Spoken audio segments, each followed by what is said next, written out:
네, 안녕하십니까. 유한양 해스터입니다. 미국 시향가 세계 1등 주식 매입기. 자, 김현석의 월스트리트 나우.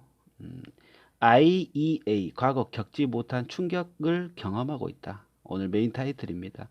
과거 겪지 못한 충격을 경험하고 있다. 메르스도 그랬고, 금융 위기 때도 그랬고, 신용 등급 위기 때도 그랬고, 항상 상황이 달라지니까 사실 지금 이 위기가 새로운 거죠.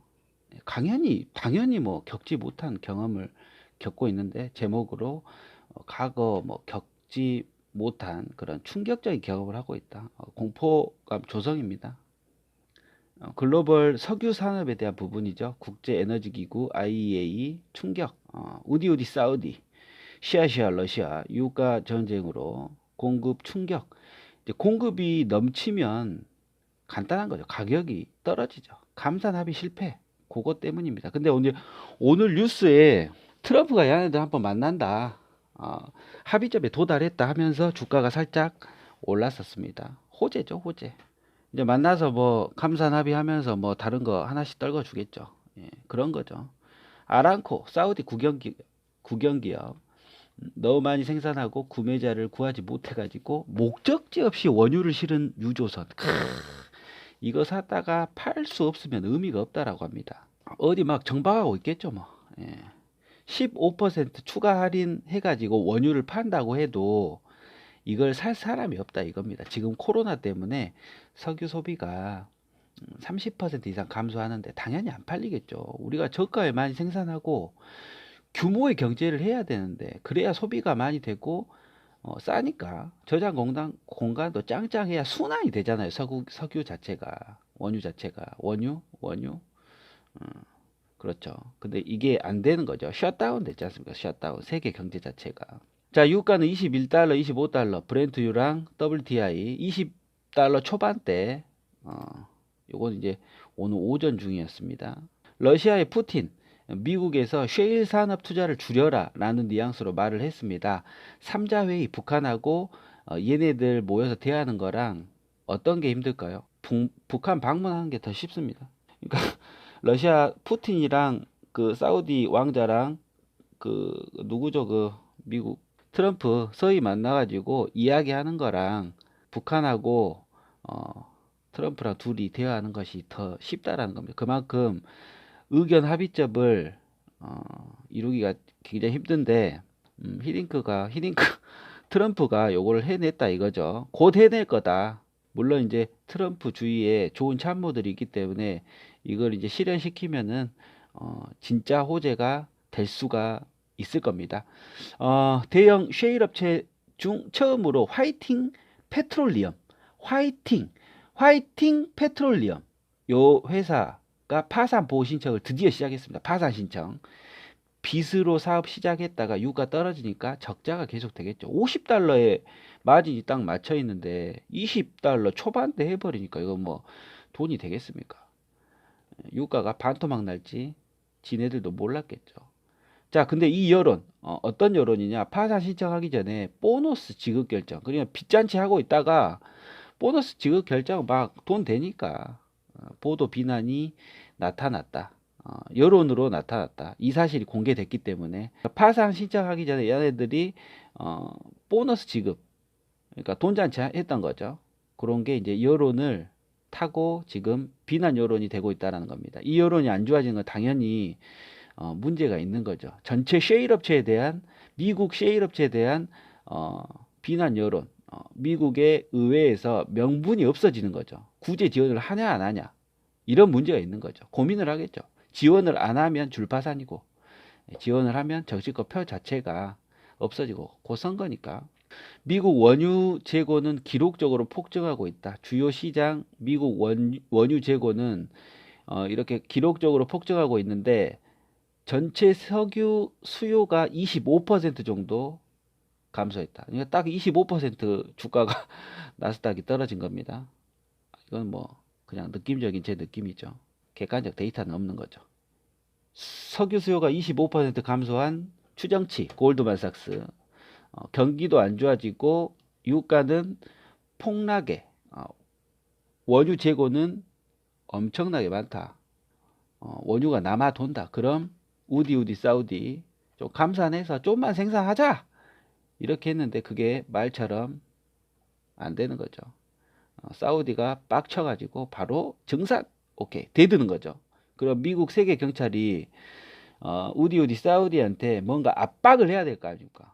석유를 좀 적게 생산해야 가격대가 딱 되고 미국 셰일 업체도 괜찮아하고 막 이럴 건데 미국에서 수입되는 사우디산 원유, 사우디에서 생산한 원유가 원유에 대해서 미국에서 관세를 부과해버리자. 얘네들 잣대 봐라 해보자. 근데 사우디에 투자한 유화 설비 관련 회사가 이것을 반대하고 있다는 거죠. 얘네도 그걸 해버리면 관세 매겨버리 얘네들도 더 어려워진다는 거죠. 그러니까 미국 셰일 업체 살리자니 어렵고 이건 뭐 유아 설비업체 가진 회사도 또 살려야 되고 진퇴양난인 거죠. 그래서 감산하는 조건으로 뭔가를 딜을 하겠죠. 딜의 달인 아닙니까? 트럼프. 반면 이제 셰일 업체들은 아까 회사가 하나 부도가 났죠. 파산 신청했고 수요 감소, 공급 증가, 이중 타격에 휘청이는 거죠. 셰일 업체 플러스 석유 산업 포함해 가지고 요게 미국 일자리의 5%나 차지한다고 하는데 트럼프 취임 이후에 트럼프가 대통령이 되고 나서 셰일 산업에다가 투자를 많이 했어요. 그러니까 살리기 위해서 요거를 살리기 위해서 발악을 할 거고 그럼 민주당은 당연히 반대하겠죠. 다만 현재 상황은 자연재해에 가까운 것이기 때문에 최대한 유리한 상황으로 기업들의 유리한 상황으로 제로금리라든지 이런 재정 정책들이 많이 들어간 상태입니다. 근데 미국의 유명 투자자 하워드 막스 이날 임직원들에게 10페이지 분량의 편지를 보냈다고 해요. 예, 핵심 내용은 저가 매수할 때가 아니다. 지금 저가 매수할 때가 아니다. 지금 주식 들어가지 마라. 주식 비중 줄여라. 막스가 지적한 여러 추가 하강 가능성 중 하나가 바로 유가입니다. 그는 작년 말 61달러이던 유가가 19달러까지 떨어졌다면 이는 셰일 업체 피해, 일자리 손실, 자본주의, 자본 투자 감소, 미국의 석유 독립 침해 등 여러 가지 미국 경제에 여러 가지 영향을 미칠 것이라고 지적했다. 그럼 사실 석유값만 잡아주면 끝나네요. 끝나잖아. 딜을 하겠죠. 뭔가 안 되면 안 되는데 지켜봐야죠. 재밌지 않습니까? 이런 유가 전쟁. 사우디랑 러시아랑 미국이랑 삼자로 완전 원투펀치 날리고 서로 막 눈치 싸움하고 재밌지 않습니까? 흐름적인 흐름. 제가 봤을 때 트럼프가 러시아랑 우디한테 뭐 딜을 해가지고 딱 유가 맞춰자. 코로나 딱 있잖아. 이런 느낌으로. 그러면 뭐를 줄까? 나 같으면 미국 국채를 담보로 할까? 일정량의 세일 업체를 구조 조정하겠다. 뭐 러시아나 사우디에 추가적인 경제적 도움을 주겠다. 뭐 이런 거 정도가 되지 않을까 생각이 됩니다. 코로나 환자 20만 명 돌파. 미국 내에서만 저유가 문제는 저유가고요. 미국 문제만이 아니라 사실 신흥국 달러 부족 현상에도 영향을 미치게 된답니다. 최근 9개국 스와프 이거 사실 한국을 위한 것이 아니라 자국 미국을 위한 거죠. 패드가 선의로 그런 게 아니라 착한 짓 한 게 아니라 달러 부족하면 지네들 망하니까 그런 거예요. 다른 뭐 해외 은행들이 미국 국채를 파니까 달러 부족하면 가지고 있는 거. 그럼 달러 구하기 위해 국채를 던진다 이 말이죠. 그러면 미국 금융시장이 혼란이 된다. 그러면 떨어질 주가 지금까지 30% 이상 떨어졌었던 그 주가도 망라이 돼버린다. 혼란 자체가 돼버리는 거죠. 9시 반에 매수 걸어놨던 마이크로소프트가 갑자기 매수 체결이 됐어요. 이따가 한번 알아보겠습니다. 지금 녹음 중이니까 가만히 있어. 자, 그러면 당연히 원달러 환율이 오르고 있겠죠. 원달러 환율 한번 봐볼까? 지금 9시 49분 체크를 해봤거든요. 달러 지수는 99. 100 넘었네요. 종가가 100에서 더 오르고 있네요. 어우. 인덱스. 선물이었고요. 100도. 인덱스도 올랐습니다. 달러 지수. 달러 강달러. 와. 어마어마하네. 100이 또 넘었어요. 103까지 찍고 내려왔다가 98 100까지 와서 꺾이나 싶었더니 100까지 다시 오릅니다. 유가는 아까 트럼프 말씀드렸죠. 트럼프가 서희 만나가지고 원만한 합의점에 도달했다. 요 기사 나온 후로 각각 WTIU 유가가 7% 이상 급등하고 있습니다. 마이크로소프트랑 애플이랑 떨어지고 있네. 살짝. 원달러 환율은 반대로 지금 떨어졌는데 이것도 1210원대에서 많이 오른 거죠. 오늘 올랐다가 다시 또 떨어지는 모습이네요. 1230원대, 1300원대, 1250원대가 마지노선인 것 같아요. 그때 되면 완전 똥줄 탈 겁니다. 근데 이제 자금이 그 스와프 그 자금이 일부 한국으로 들어왔다고 하죠. 그것 때문에 그걸로 돌리고 있지 않는가. 그리고 나름 한국에 있는 달러로 지금까지 선방을 했었죠. 자, 원달러 환율, 달러 지수, 그 다음에 유가 이런 거 체크를 하면서 세계 시장 한번 흐름을 봤습니다. 미국의 화이팅 그 셰일 업체 부도 파산 위기 신청, 그게 이제 핵심적인 건데 지켜보자. 변동성의 장이다. 예. 자, 마이크로소프트 세계 1등 주식 매입.